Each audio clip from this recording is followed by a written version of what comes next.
Semua berawal saat aku pindah ke rumah kontrakan tua di pinggiran kota. Sepi, murah, dan terlihat biasa. Tapi malam pertama aku terbangun karena suara tangisan bayi. Pelan, memelas. Padahal tak ada bayi di sekitar sini. Sejak itu, hidupku tak pernah sama lagi.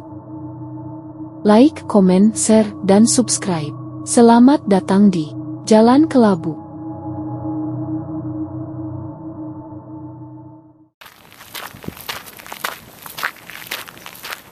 Namaku Rina, 27 tahun.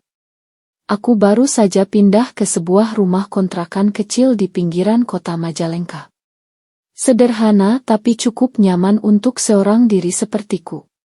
Aku bekerja sebagai penulis lepas, jadi sebagian besar waktuku dihabiskan di rumah. 3 hari pertama di rumah itu berjalan normal. Sampai malam keempat, sekitar pukul 1 dini hari, aku terbangun karena mendengar suara tangisan bayi.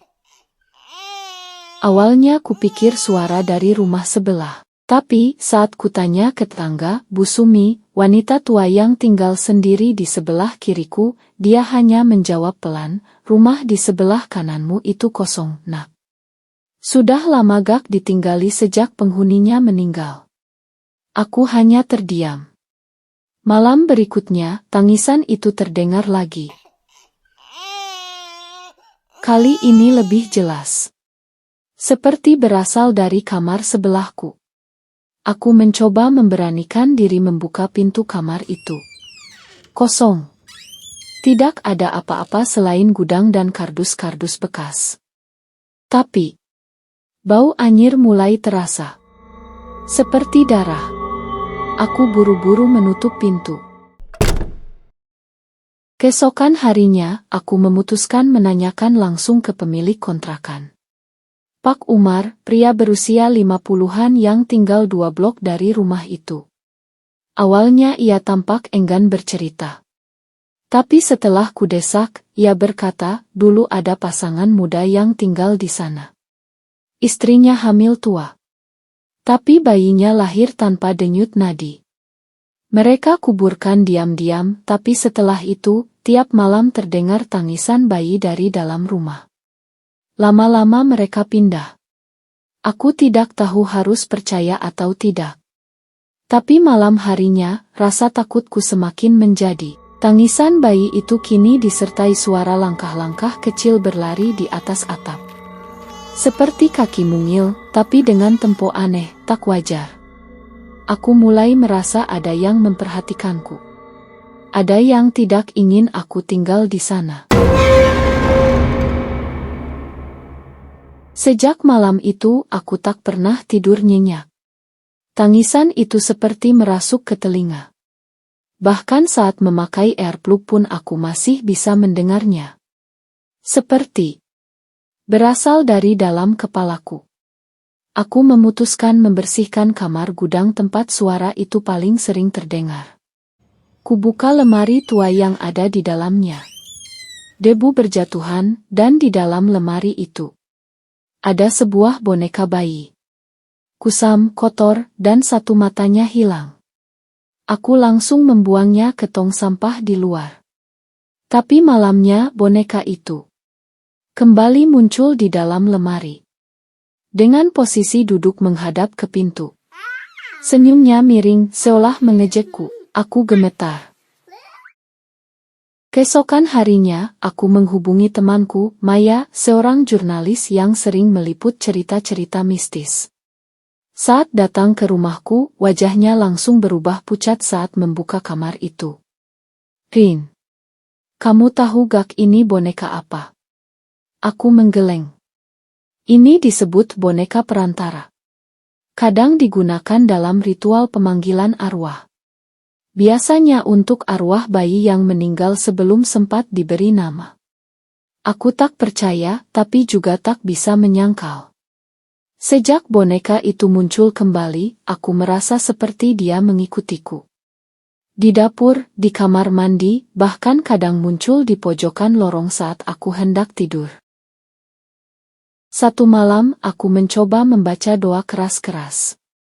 Boneka itu jatuh sendiri dari lemari. Tapi anehnya ia bergerak. Perlahan menyeret diri ke arahku. Aku berteriak sekencangnya. Dan malam itu, pintu rumah terkunci sendiri. Seolah sesuatu mencoba menahanku untuk tidak pergi. Maya menyarankanku untuk menginap di tempatnya dulu. Tapi aku bersikeras mencari tahu kebenaran rumah itu. Apa sebenarnya yang terjadi? Aku mulai membongkar beberapa bagian rumah. Ada satu ubin yang selalu terasa lebih dingin dari lainnya, di dekat dapur. Kubongkar dengan palu. Di bawahnya, ada semacam ruang kecil berisi kain kan, potongan tali pusar, dan secari kertas lusuh. Tulisan di kertas itu. Bayiku bukan iblis. Dia hanya ingin dipeluk. Makan aku, Bu. Tanganku gemetar. Aku langsung memanggil Pak Umar lagi. Tapi kali ini ia seperti ketakutan saat ku bilang soal lubang itu. Dengan suara pelan ia berkata, "Dulu ibu dari bayi itu membungkus jasadnya sendiri. Tapi karena trauma, dia tidak menguburkannya dengan layak. Ia sembunyikan di rumah. Berharap bisa menghidupkannya kembali. Ada desas-desus ia minta bantuan dukun. Aku merasa seperti perutku ditusuk. Suhu rumah makin dingin. Seolah aku tak lagi sendiri. Dan benar saja. Setiap malam, bayangan perempuan duduk di pojokan ruang tengah. Memeluk boneka. Menangis. Suatu malam saat aku mendekatinya, ia perlahan menoleh. Wajahnya bukan wajah manusia. Dan sejak saat itu aku sadar. Bukan hanya arwah bayi yang ada di rumah ini, ibunya juga belum pergi.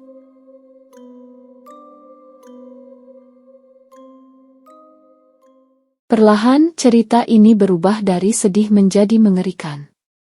Aku mulai sering pingsan tiba-tiba. Saat bangun, tubuhku penuh bekas cakaran halus. Bukan luka besar, tapi cukup membuatku merinding. Seolah tangan mungil yang mencakar. Maya menghubungi seorang paranormal bernama Kang Surya. Ia datang ke rumahku dengan membawa kain putih dan dupa.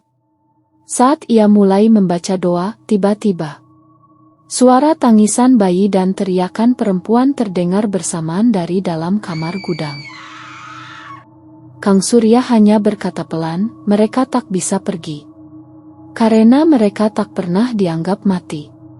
Kami melakukan ritual kecil, membakarkan, menguburkan potongan tali pusar dengan layak, dan melepaskan boneka ke sungai." Tapi malam harinya, aku bermimpi. Dalam mimpiku, aku berada di sebuah kamar putih, dan ada seorang perempuan muda memeluk bayi yang tubuhnya membusuk. Perempuan itu menatapku dan berkata, "Kalau kau pergi, siapa yang akan menjaga anakku?" Aku terbangun dengan napas sesak.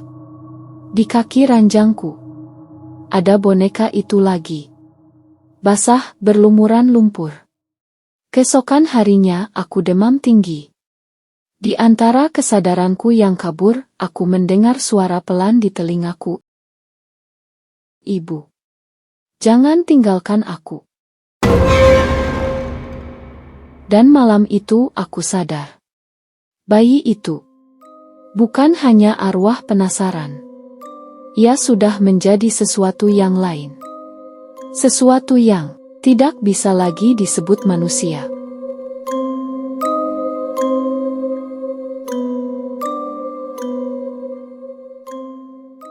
Aku tak tahan lagi.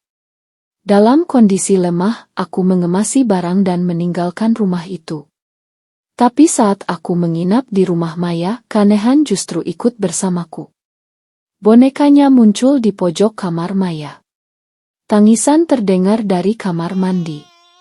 Dan setiap aku mencoba tidur, mimpi itu datang lagi. Perempuan itu menatapku dari balik kaca. Maya akhirnya mencari tahu siapa sebenarnya penghuni rumah itu.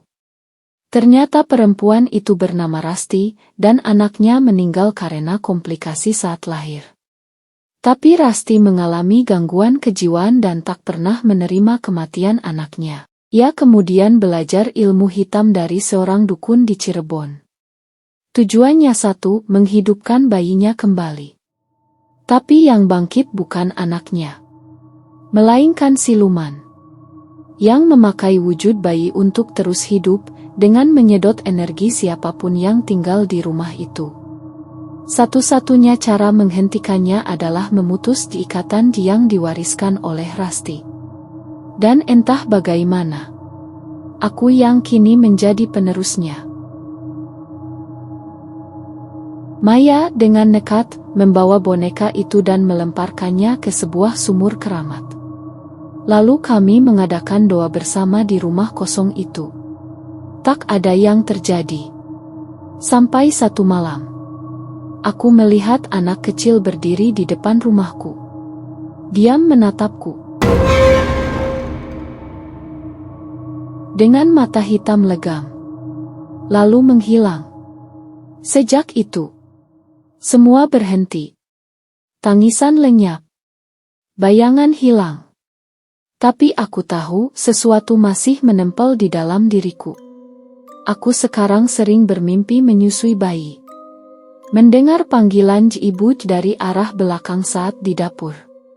Dan kadang saat aku bercermin, aku melihat Rasti tersenyum dari bayanganku. Mungkin aku sudah terlalu dekat. Atau mungkin aku yang selanjutnya.